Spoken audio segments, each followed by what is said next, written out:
जय बोलो देवादिदेव 1008 श्री भगवान महावीर स्वामी की जय जय जय। अहिंसा परमो धर्म की जय जय जय। परम पूज आचार्य गुरुवर श्री विद्यासागर जी महाराज की जय जय जय। परम पूज्य महामना मुनिराज प्रमासागर जी महाराज की। परम पूज्य रहसागर जी महाराज की। कल मैंने दुखों को सहने की बात की थी। सहना, स्वीकारना, सत्कार करना और प्रतिकार करना मुनियों के 22 परिचयों के संदर्भ में चर्चा थी। जब कभी भी ऐसी बातें आती है तो एक सवाल खड़ा होता है कि आखिर इतने प्रकार के दुखों को सहने की क्या जरूरत है।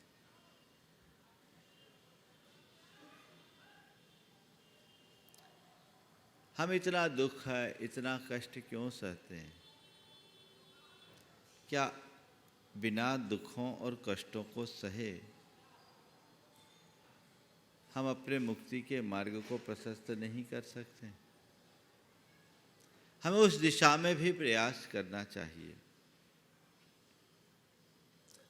मैं इस संदर्भ में इतनी ही बात कहूँगा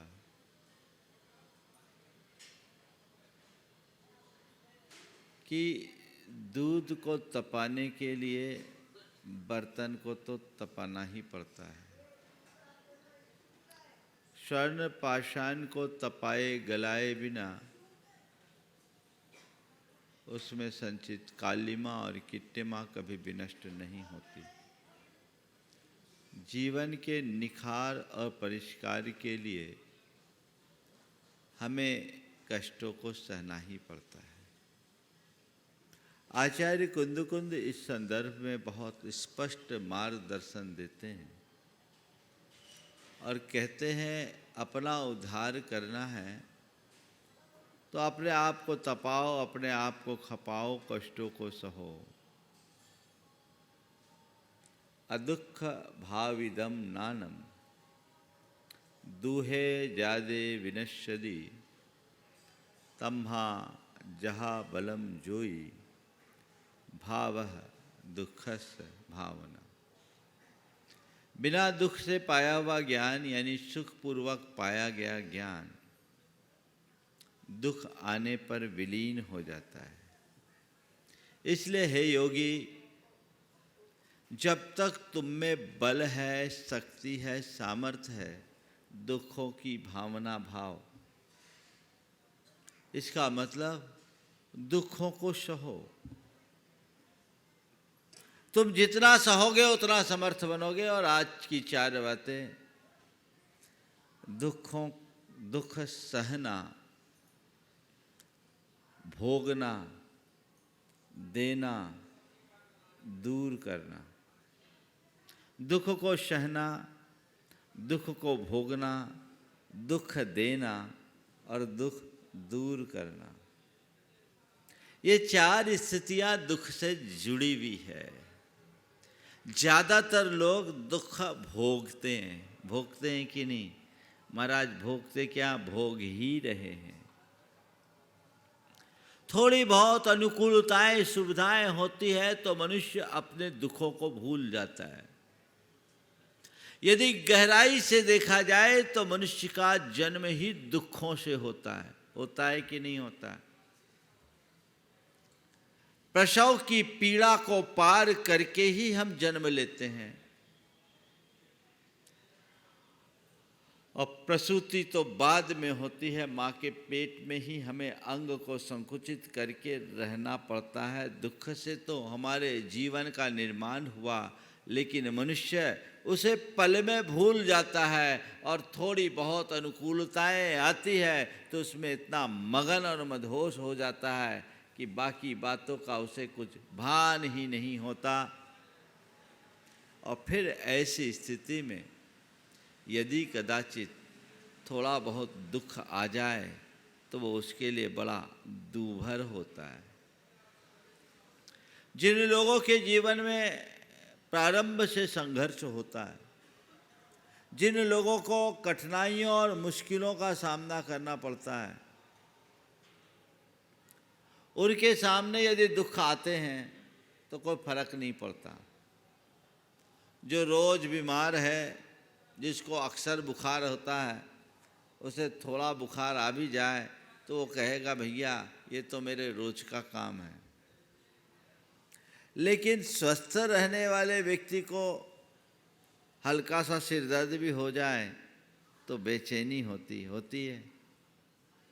जिसका जीवन दुखों से गुजरा है, दुखों को जो भोग रहा है, उसके जीवन में दुख ज़्यादा भारी नहीं पड़ते। लेकिन जो अनुकूलताओं में जीने का आदी और अभ्यासी है,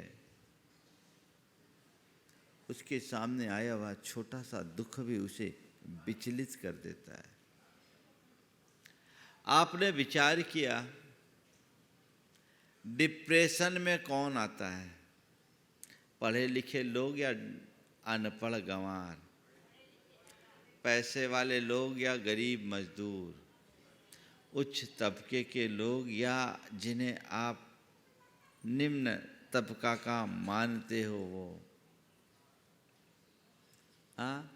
मेरिट में आने वाला या 30 नंबर से पास होने वाला? क्या हुआ? किसको डिप्रेशन है? बात समझ रहे हैं? सब उच्च श्रेणी के लोग ही अवसाद से ग्रसित होते हैं, डिप्रेशन के शिकार होते हैं। क्यों? क्योंकि उन्हें नीचे की स्थिति में रहने का अभ्यास नहीं है। जो हमेशा शिखर पर रहता है, उसे सतह में रहने का आभास नहीं होता। और जब कभी ऐसी परिस्थितियां उसके सामने आती है, वो अंदर से टूट जाता है।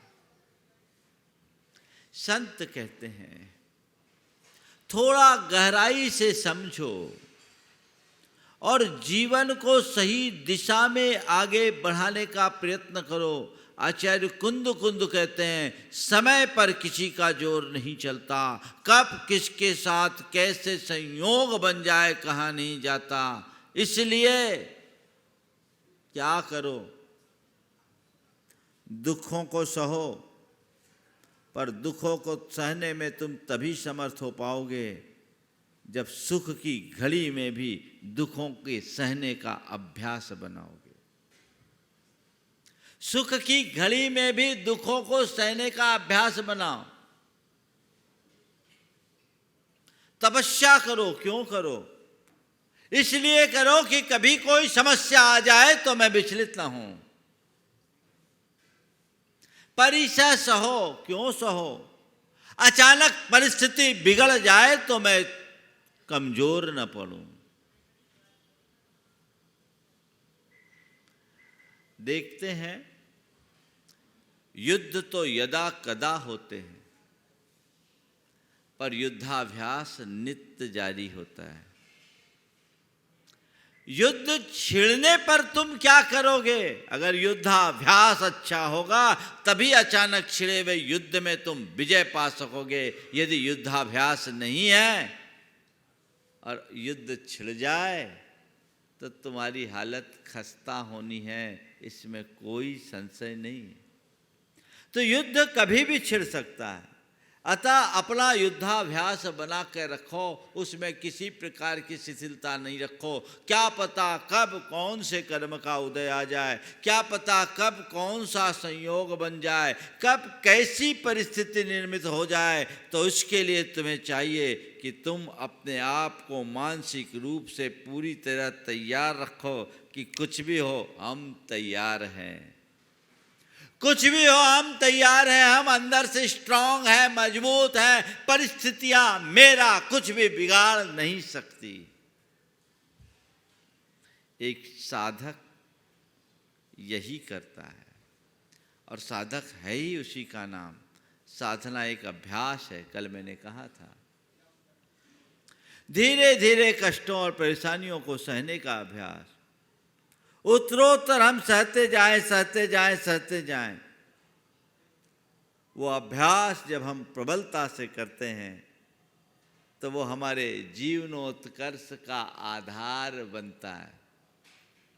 तो जब सुख की घड़ी है तब तुम दुखों को सहने का अभ्यास करो, दुखों को सहो।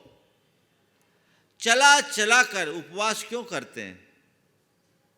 कभी आपने सोचा उपवास क्यों किया जाता है? अच्छा भोजन, जिसे भोजन न मिले वो भूखा रहे, ठीक। यहाँ तो 56 भोग मिल रहे, फिर उपवास क्यों करें?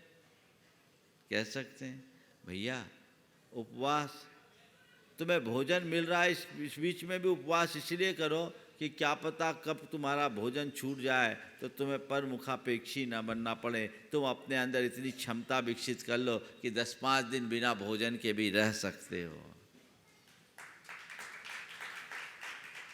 दुख को सहने का अभ्यास बहुत बड़ी बात है। जीवन में कोई भी कष्ट आए, कठिनाई आए, जब आए तो आए, पर आने के पहले ही मेरा अभ्यास हो तब सह लोगे। शारीरिक और मानसिक, भौतिक और आध्यात्मिक दोनों प्रकार के दुखों को सहने का अभ्यास हमारा होना चाहिए। आप उसके लिए तैयार हो?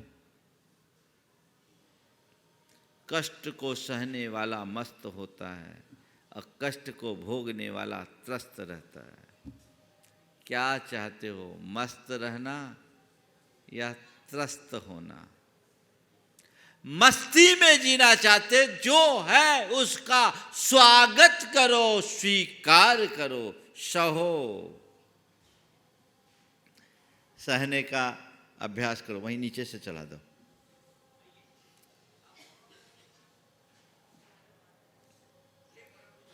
ओम, ठीक है।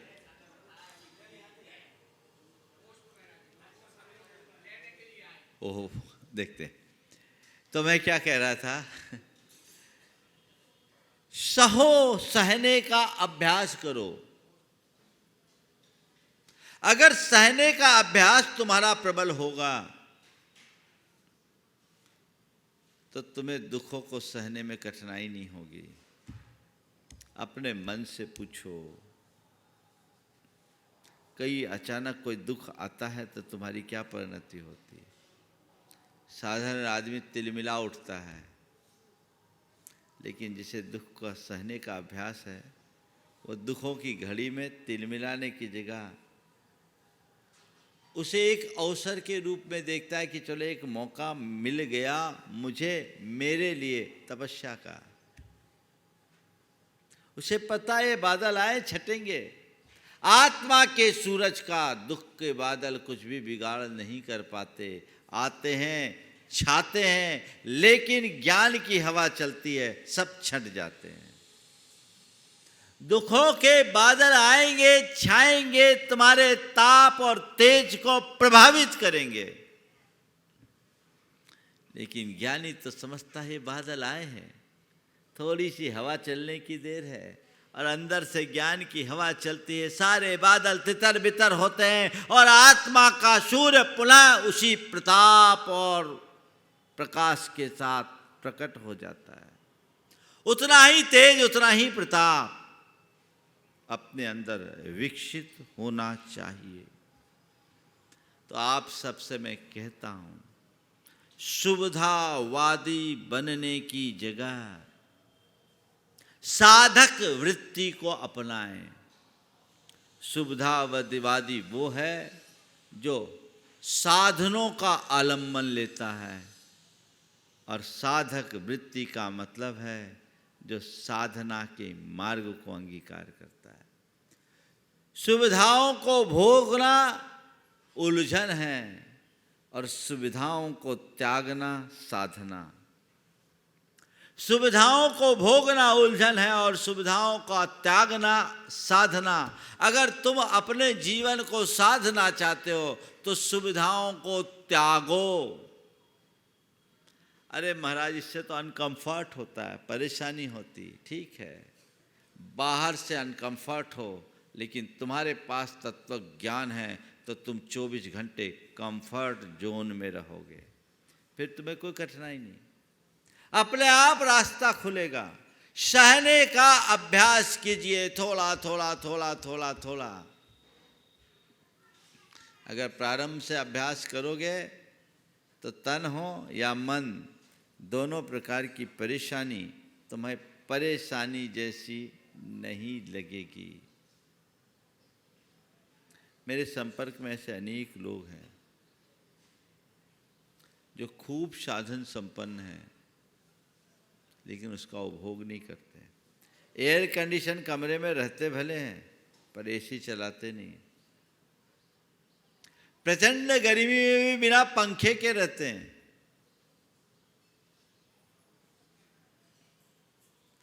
एक सज्जन के बारे में जब मुझे बताया, खाटी करोड़पति व्यक्ति, बोले महाराज जी ये कुछ नहीं करते, पंखे भी नहीं चलाते, ऐसे ही रहते हैं।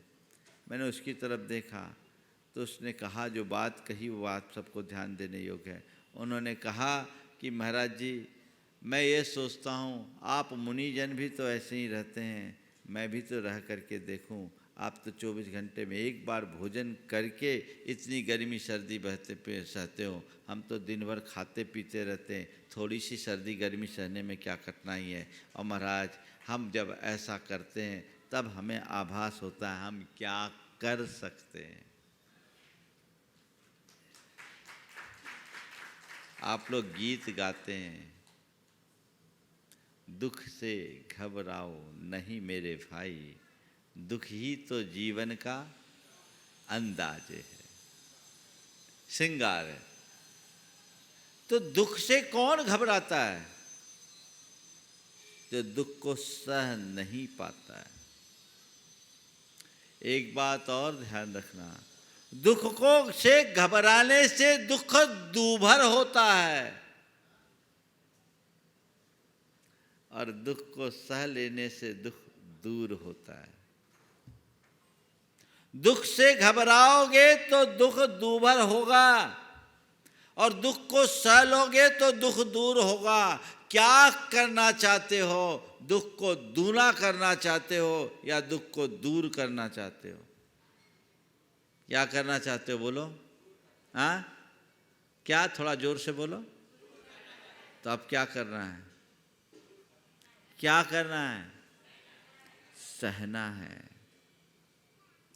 किसी भी प्रकार का दुख हो, कोई शारीरिक कष्ट हो, कोई विपत्ति हो, कोई दुप्रसंग हो, कोई दुर्वचन हो, कोई दुर्व्यवहार हो, सह लो।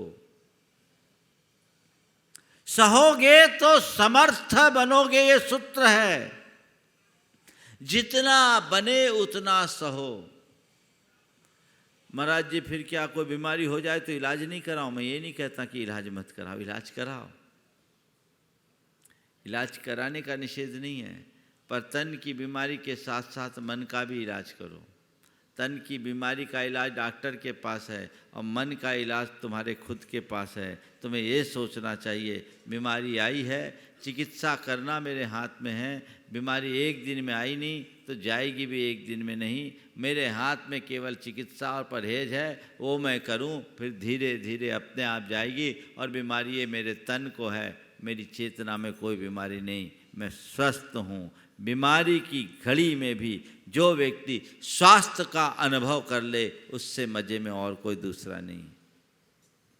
पर छोटी छोटी बीमारी से घबराओ मत, सहो। हमने सुना है पुराने जमाने में राजा महाराजाओं को भोजन में हल्का हल्का विष दिया जाता था। सम्राट चंद्रगुप्त मौर्य के विषय में कहते हैं कि चंद्रगुप्त मौर्य के भोजन में चाणक्य ने ऐसी व्यवस्था कर रखी थी कि थोड़ा थोड़ा विष मिलाते थे। एक बार उनकी रानी ने उनका एक भोजन कर लिया, उस समय वो गर्भवती थी, उसमें हल्का सा विष था, एक ग्रास भर खाया। बाद में उनकी जो संतान उत्पन्न हुई उसके माथे पे एक तिल का निशान बन गया और वो जन्मांध हुआ। उसका नाम था बिंदुसार, एक बिंदु बना उस भोजन को करने के कारण। ये इतिहास की घटनाएं हैं। क्यों कराया जाता था, विष क्यों दिया जाता था?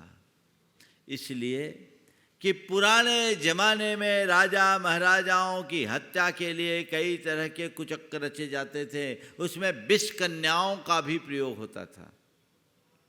विष कन्या के विषय में ऐसा कहते हैं कि जिनके संपर्क में आने वाला मर जाए।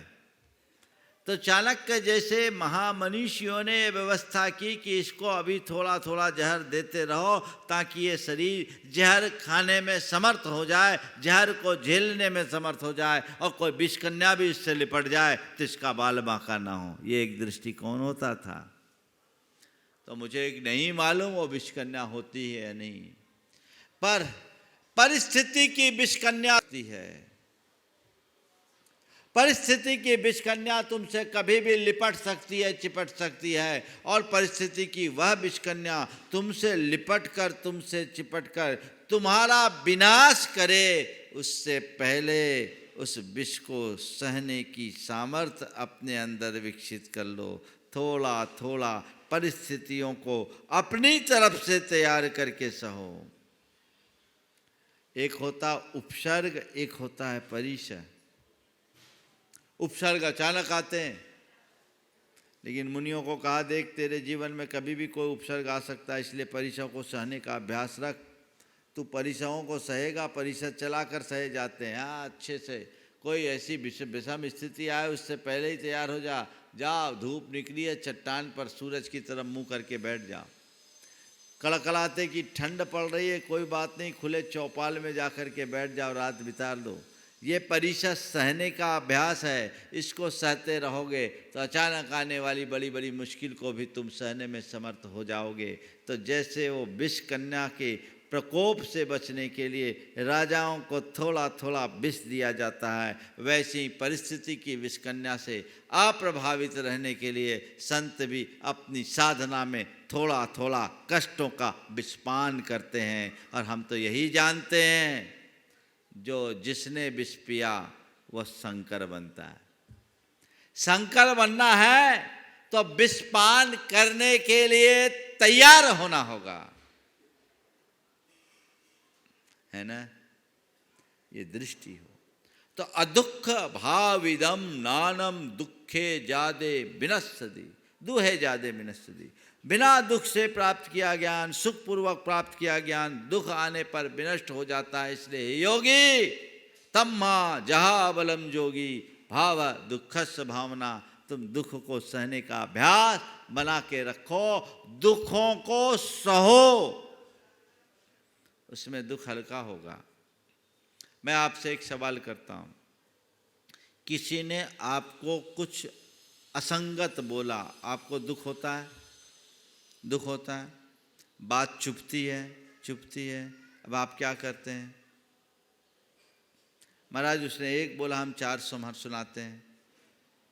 अब 4 सुना देने के बाद क्या आपका दुख दूर हो जाता है? नहीं महाराज, फिर वो झगड़ा बढ़ जाता है। झगड़ा बढ़ने में आनंद आता है? बोले आनंद नहीं आता, दुख और बढ़ जाता है ना। तो क्या किया? यदि तुमसे किसी ने कुछ बोला और बोल करके तुमने उसका प्रतिकार किया, महाभारत खड़ा किया, ये अनुभव तो तुम सबको रोज है। क्या कल से ऐसा अनुभव कर सकते? कल से क्या आज से ही कि हमें कुछ कोई बोले हम उसे नज़रअंदाज कर दें तो मामला वहीं ख़त्म होगा कि नहीं होगा? बोलो, मामला ख़त्म होगा कि नहीं होगा? आप लोग क्या करना चाहते हो? मामला को खींचना चाहते हो कि ख़त्म करना चाहते हो? हाँ, ख़त्म करना चाहते हो। पर ये बताओ, ख़त्म करते हो कि खींचते हो? बोलो। हमारे सामने तो सब ज्ञान भरी बातें करते हैं। आज से संकल्प ले लो कि हम कभी ऐसा प्रसंग आए मामले को वहीं ख़त्म करेंगे, खींचेंगे नहीं। और ख़त्म करने का सीधा सा सूत्र है, सह लेना, नज़रअंदाज कर देना। बहुत लोग करते हैं ऐसे, जो करते हैं वो मज़े में रहते हैं, और जो नहीं कर पाते उनकी हालत तो आप सबको पता है। एक बार एक संकट समाधान में एक प्रश्न किया गया। उन दिनों प्रश्न ऐसा होता था, लाइव नहीं चलता था, लोग पर्चियाँ लिख के देते थे। एक बहन जी ने लिखा कि महाराज जी वो रोज़ ऑफिस से आते हैं और हमसे 2-4 बातें कह देते हैं, और पहले तो मैं चुपचाप सह लेती थी, लेकिन अब मुझसे भी रहा नहीं जाता, मैं भी उनसे बोल देती हूँ। कहाँ तक सहन करूँ महाराज जी, आखिर ऐसा क्या मेरा ऐसा करना ठीक है? मैंने उनसे पूछा, ये बताओ, जब आप सह लेती थी तब क्या होता था, और जब आप जवाब देने लगी तब क्या होता है? बोले महाराज, मैं चुपचाप सह लेती थी, वो अपना गुबार निकाल कर अपना फ्रस्ट्रेशन ख़त्म करते थे, मामला वहीं ठंडा हो जाता था, और जब से मैं बोलने लगी तो रात भर शीत युद्ध चलता है, उनका मुँह उधर और मेरा मुँह उधर। तो भाई सब तो तुम्हारे सामने है, किसी भी प्रकार का दुख हो यथा संभव सहो, जितना जिसका प्रतिकार शक्य हो उसका प्रतिकार भी करो। तुम्हारे लिए अर्थाभाव का दुख है तो तुम गरीबी में ही जीने का अभ्यासी मत बनो। अर्थाभाव है कोई बात नहीं, अर्थाभाव में भी तुम चाहो तो अपने आप को दुख से बचा सकते हो। अर्थ संपन्नता के लिए प्रयास करो, कहीं से भी अर्थार्जन का पुरुषार्थ करो और वो सही रीति से करो। धीरे धीरे आज नहीं कल होगा, मन में धैर्य रखो। लेकिन कितना भी अर्थाभाव हो, अपने जीवन को अपने आय के अनुरूप समेट लो तो तुम्हें तकलीफ नहीं होगी। अपनी इच्छाओं को सीमित कर लो तो तुम्हें तकलीफ नहीं होगी। मेरे पास 4 पैसे हैं, मैं 4 पैसे में अपना जीवन जी सकता हूँ, हमें किसी के 4 करोड़ से कोई लेना देना नहीं है। ये दृष्टि बनाओ। जो शक्य है उसका अनुष्ठान करो, उसके लिए प्रयास करो, पर परेशान बिल्कुल मत हो। तो पहली बात, दुख को सहना। सह लोगे दुख दूर होगा। और आप लोग सहते नहीं हैं, दुख को दूर करने की कोशिश करते हो तो क्या होता है? दुख दूभर होता है, दुख भोगना पड़ता है। भोग रहे हो कि नहीं? हाँ, सहने में और भोगने में अंतर पता है? हाँ, दुख को सहने में और दुख को भोगने में अंतर मालूम है? महाराज क्या अंतर है? सहना भी एक ही है, भोगना भी एक ही? नहीं, बहुत अंतर है। दुख को सहने का मतलब है दुख की जड़ उखाड़ना, और दुख को भोगने का मतलब है आगामी दुखों का बीज बोना। दुख को सहने का मतलब है दुखों की जड़ उखाड़ फेंकना, और दुख को भोगने का मतलब है नया बीज बोना। जड़ उखाड़ोगे तो दुख की फसल दोबारा नहीं आएगी, और बीज बोओगे तो वही फसल उगते आएगी, वही विषांकुर उगता आएगा। अब तुम क्या करोगे बताओ? अब सहना और भोगने का अंतर मैं बताता हूँ। कैसा भी दुख आए उसे कर्मजन संयोग मानकर स्वीकार लो, उसका सामना करो, उसमें सहज बने रहो। ये दुख को सहना है। इससे क्या होगा? तुम्हारे अंदर की क्षमता से नया दुख उत्पन्न नहीं होगा, पुराना दुख झड़ जाएगा। वो तुम्हारे कर्म काटने का निमित्त बनेगा, वो तुम्हारी तपस्या का रूप धरेगा। लेकिन दुख भोगना, जीवन में जब कोई दुख आता है मन विचलित हो जाता है। क्षमता से दुख को सहना दुख सहना है, और विचलित होकर दुख को भोगना दुख भोगना है। जब मन विचलित होता है, चित्त आकुल व्याकुल होता है, अंतर में व्यग्रता और बेचैनी उत्पन्न होने लगती है, कोई रास्ता नहीं दिखता, सर्वत्र केवल अंधकार अंधकार अंधकार अंधकार जैसा दिखता है। और उस समय मन में उत्पन्न होने वाले संकल्प विकल्प हमारे लिए नए कर्म बंध का कारण बन जाते हैं। नए नए कर्म बनते हैं, चित्त अवसाद से ग्रसित होता है, डिप्रेशन का शिकार होता है। व्यक्ति की सारी शारीरिक और मानसिक क्षमताएं, आत्मिक शक्तियां कुंठित हो जाती है। बोलो, ऐसा होता है कि नहीं? तो क्या करना है? अभी तक जो किए सो किए, अब क्या करना है? दुख को, जोर से, दुख को भोगना तो नहीं है, दुख सहना और दुख भोगना। मुझे भोगना नहीं है, सहना है बस। और एक बात ये ध्यान रखना, मेरा दुख मुझे सहना है, तुम्हारा दुख तुम्हें सहना है। तुम्हारा दुख मैं नहीं सह सकता, मेरा दुख तुम नहीं सह सकते। तो सहना है, ज्ञानपूर्वक सहना है, तो भोगने जैसा नहीं होगा। और आकुल व्याकुल होकर करेंगे तो भोगना होगा। सहना सरल है, भोगना कठिन। एक अनुभव की बात आप सबसे करता हूं, कितनी भी कष्टमय स्थिति हो, यदि आप उसे स्वीकारते हो तो आपको अच्छा लगता है कि खराब?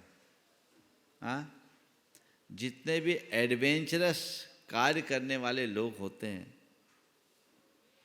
वो कैसे रास्ते पर चलते, सुख के रास्ते पे कि दुख के रास्ते पे? हाँ, दुख के रास्ते पे। हिमालय की चढ़ाई चढ़नी है, बड़ी बड़ी खाइयों में कूदना है, समुद्र के गहराई में जाना है, न जाने कितने कितने के उपक्रम होते हैं उनके, होते हैं। पर वो दुख, उनको दुख नहीं लग रहा है। देखने वाले को कष्ट लग सकता, उनको दुख क्यों नहीं लग रहा है? क्योंकि उनने उसको एक्सेप्ट किया है, चैलेंज ले करके उनने स्वीकार किया कि नहीं, और इसका उनको अभ्यास है, ये उनकी साधना है। इसी प्रकार जो चीज़ें हमारे जीवन में आई है, प्रतिकूल आई है, और हमने उसे स्वीकार लिया, सह लिया, हाँ ठीक है, सब ठीक हो जाएगा, आया है जाएगा, थोड़े देर की बात है, मन विचलित होगा क्या? अरे भैया अब क्या हो गया, चारों तरफ अंधेरा ही अंधेरा, चौतरफा वार, हमें तो कोई रास्ता ही नहीं दिखता, सर्वत्र अंधेरा ही अंधेरा है, अब मैं क्या करूं, कहाँ जाऊं, किससे कहूं, क्या बोलूं? तो क्या होगा? कोई आकर के तुम्हारी समस्या को सोल्व कर देता है तो जाओ बोलो।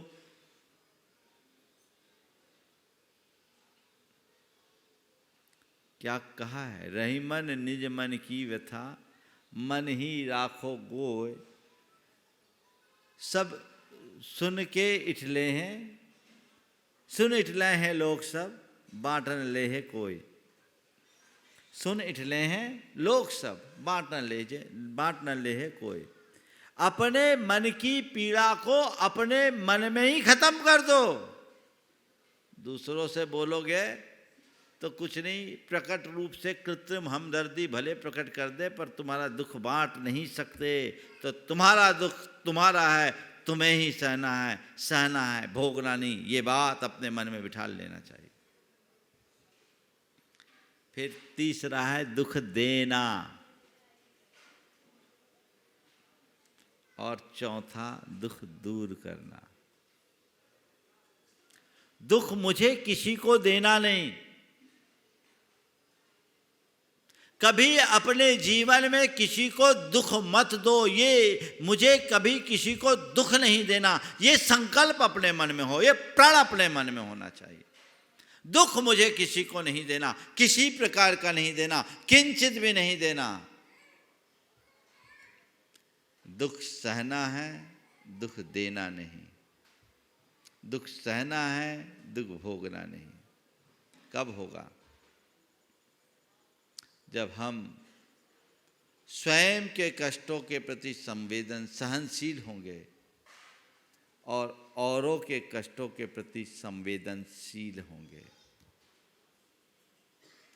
स्वयं के कष्टों के प्रति सहनशील बनो, औरों के कष्टों के प्रति संवेदनशील बनो। कभी किसी को दुख मुझे नहीं पहुंचाना, ऐसा कोई कार्य और कृत्य नहीं करना जिससे मेरे वजह से कोई दुखी हो। हालांकि इसे अलग अलग संदर्भ में लेना, कई बार कोई व्यक्ति कोई हमसे नाजायज चाह रखता हो और हम ये सोच ले कि महाराज ने कहा कि हमें किसी को दुख नहीं देना, तो अपनी मर्यादाओं को छोड़ करके उसकी मांग की पूर्ति कर दे, ये ठीक बात नहीं है। अपनी मर्यादाओं के मध्य रहते हुए बात लेना, समझ गए? एक लड़की ने एक लड़के से अफेयर हो गया और वो 2 बच्चों का मालिक बाप था, और क्या तर्क दिया अपने पिता को, नहीं मैं उसको अलग नहीं कर सकती, उससे उसको दुख होगा। दुख देना पाप है। अरे भैया दुख देना पाप तो है ही, पर अनैतिक संबंध बनाना तो महापाप है, पहले उसे भी तो देखो। इसलिए मैंने संकेतों में कहा कि अपनी मर्यादा के भीतर संकल्पित हो जाओ, मुझे किसी को दुख नहीं देना। दुख दोगे तो अपने जीवन में कुछ भी नहीं पाओगे।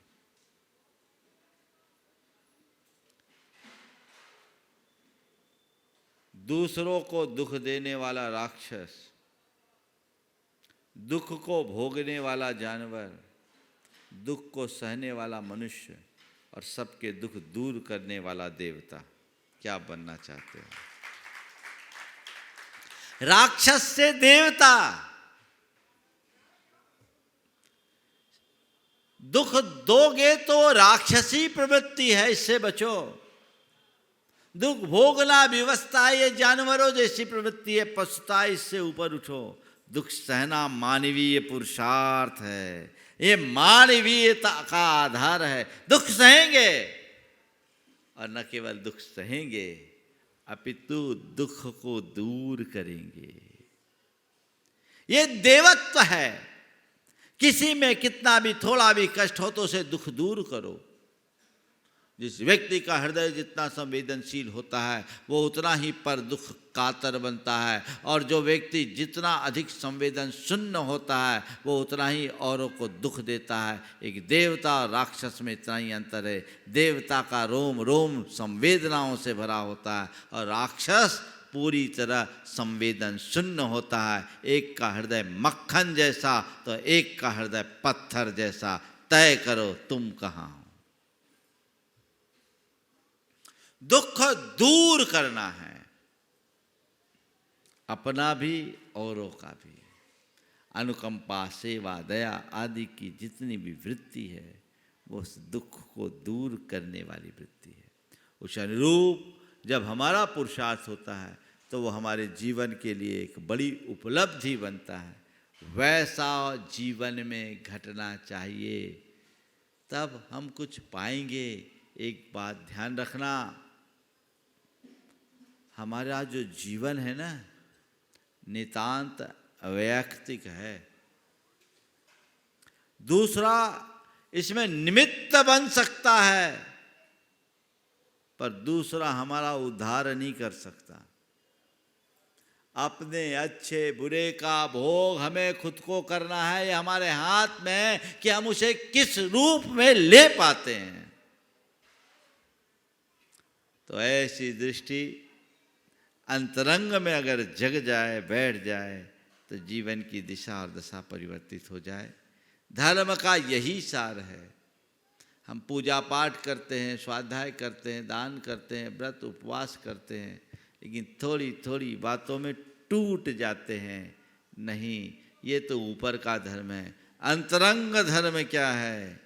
होकर सुख में मग्न न फूलूं, दुख में कभी न घबराऊं, इष्ट वियोग अनिष्ट योग में सहनशीलता दिखलाऊं। वो क्षमता अपने भीतर विकसित करे, जीवन बदल जाएगा। क्योंकि परिस्थितियां हमारे हाथ में नहीं है, मनस्थिति हमारी है, वो हमारे हाथ में है। ये तत्व ज्ञान हमारी मनस्थिति को संभालने में ही निमित्त बनता है, और जिसने अपने मनस्थिति को संभाल लिया उसका जीवन धन्य हो गया। इसलिए अपनी मनस्थिति को संभाले, अपने जीवन की दिशा और दशा को ठीक करे। ये पुरुषार्थ हम सब करेंगे तो निश्चित वो हमारे जीवन की उपलब्धि होगी। समय आप सबका हो गया है। बोलिए परम पूज आचार्य गुरुवर श्री विद्यासागर जी महाराज। जय जय जय।